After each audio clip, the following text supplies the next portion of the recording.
Late Sunday at Bethpage Black, the envelope rule seemed poised to become a major talking point.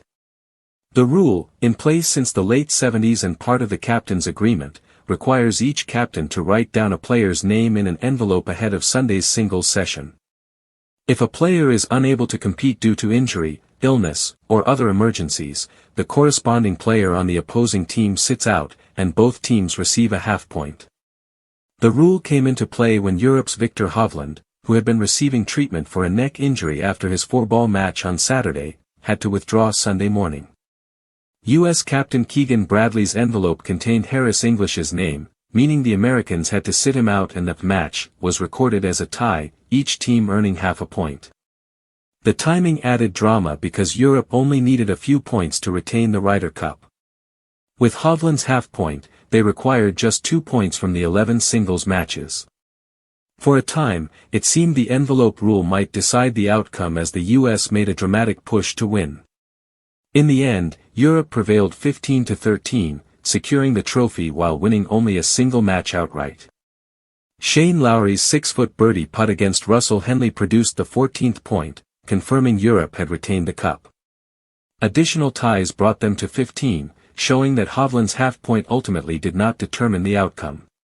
Both captains weighed in after the match. Bradley was vocal in his criticism, calling for a change. "The rule has to change," he said. "I think it's obvious to everybody in the sports world, in this room. Nothing against Viktor, but that rule needs to change by the next Ryder Cup."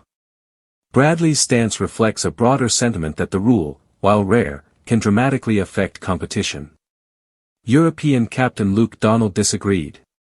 He cited historical precedent, noting that the U.S. had faced the rule before, including instances in the early 90s when tight Ryder Cups were affected by player withdrawals. "We have contracts for a reason, a captain's agreement for a reason, for situations that occur," he said. Donald also defended Hovland personally, praising his character and potential impact. "I would have had absolute faith in him to deliver a point today. He couldn't play. He was gutted. The rule is the rule, and it's been in place for a long time." The debate highlights the tension between regulations and the unpredictability of sport. While the envelope rule is rarely triggered, it remains a point of contention, balancing fairness with practicality. For Bradley, it represents a need for reform; for Donald, a necessary safeguard to manage extraordinary circumstances, with players like Hovland at the center of the discussion.